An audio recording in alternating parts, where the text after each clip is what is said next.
Subalit naintindihan namin kayo. Suporta naman kami sa sundalo noon pa. May tanong lang po ako sa inyo. Ito, ano lang ito yung pwede nating meet halfway. Magkano yung natanggap mong increase ng sweldo na yung dinoble nung panahon? Dinoble natin nung panahon ni Pangulong Duterte noong 2018. Mr. Chair, Pag anak na iba na po pag anak ang pinag-usapan. Alam niyo naman gaano kami ka full support sa ating Armed Forces of the Philippines. Noon pa yan hanggang ngayon. magkakasama po yan, Mr. Chair, na pwedeng pag-usapan kung magtatawag ang chair ng caucus. Opo. But for the record ngayon pa lamang, walang desire ang committee i-reduce kahit sino man sa gutom.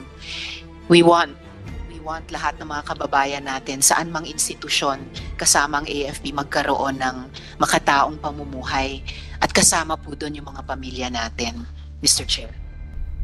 Senator Tiveros. Salamat kayo, Mr. Chair. In general, I've been shown just now yung kopya nung sulat ninyo sa aming chair, committee chair, kung saan nakasulat dito, I declare to increase my support to my children to 15,000 pesos for each child to be given every 15th and 30th day of each month starting this month. So yun yung magto-total ng sinasabi nyong akala ninyong 30,000 pesos a month. Nakasulat din po dito na I am taking on this duty to support my children to the best of my ability within my means, as my monthly take-home pay is only 75,542 pesos and 78 centavos. Clarification lang po, sir, dahil naalala ko po nung executive session natin, nung tinanong po namin sa inyo magkano ang base pay nyo lamang, I recall that you said 130,000 pesos a month. That was the gross pay of a, because I have not seen my payslip yet as a Brigadier General, Your Honor. It was only when I was required to submit a letter that I saw the amount that I am receiving. But I mentioned last time that it's an equivalent to a salary grade 27. The amount stipulated therein, I did not mention, if I remember right, I mentioned 132, but I know pang-kernel yun. Doon ko lang na-realize na pang-kernel, but it is a gross pay, Your Honor. Ang ano ko lang sana yung, hindi ko kabisado, hindi ko sure yung exact amount ng base pay ng isang Brigadier General, but for a colonel po, it's a 90 base pay, and the increment is something like 15, so I assume it's 105 for the base pay.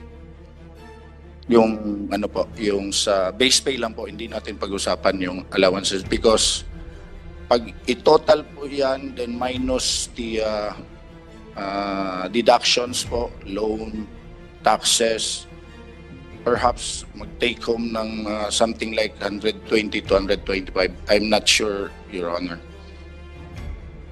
So, ibig sabihin po, sir, Mr. Chair, kailangan nyo i-inform ang komite pa kung magkano yung base pay nyo dahil doon po i-compute yung kalahati na inyong ibibigay sa inyong estranged wife at mga anak ninyo.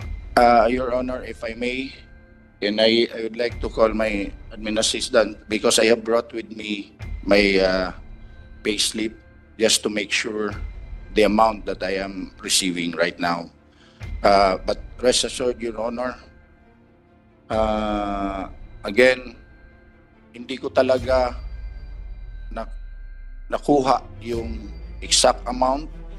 Kung nagkamali man ako, I'd like to ask an apology to this honorable committee. But my objective is to give support to my children because they are my children. And sir, bukod pa po dun sa payo ng komite na kalahati nung base pay ninyo, paano naman po yung isa pang payo namin na yung tuition din po ng mga bata every year? Ang ang pagkakaintindi ko po, kasi hindi naman po natin na diskusyonan yung details po. The amount that I will be giving encompasses everything. So, kasi willing ako to support their schooling ever since sinusuportan ko naman po. Nagsimula lang din pong nagka-problema, so naputol. Pero as I mentioned during the executive session, I have reasons. So, pero ayaw ko na pong i-insist yun. Ang sa akin ko na lang po, sana po, tingnan nyo rin po yung willingness ko to comply. There was just a miscommunication as to how much money should I give monthly. Willing naman po ako. Salamat, General. So, Mr. Chair, it seems that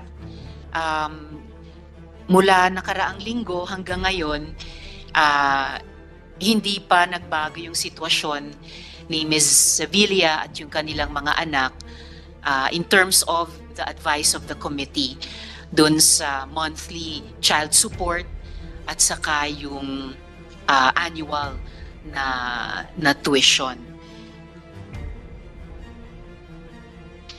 And at the proper time, Mr. Chair, I will move that the committee go into a caucus to discuss the ad interim appointment of Brigadier General Sevilla. Mr. Chair. Yes, Senator Tiveros, in a while, we're going to act on your motion. Before acting on the motion, we'd like to recognize Senator, our Vice Chairman, Committee on National Defense Commission Appointments, Senator Christopher Bongo. Sir, in respect to Senator Hontiveros, may tanong lang po ako kay General Sevilla, sir. Tama yung sinabi ni Chairman kanina, gusto kang tulungan po dito, no? Pero alam mo, importante talaga para sa atin. Tayo, mga Pilipino, yung anak natin. Kahit anong gawin natin, lahat to ginagawa natin para sa anak natin. Lahat ng sakripisyo natin sa mundong ito, halos lahat ng magulang, tayo, kapakamatay tayong magtrabaho para sa ating mga anak.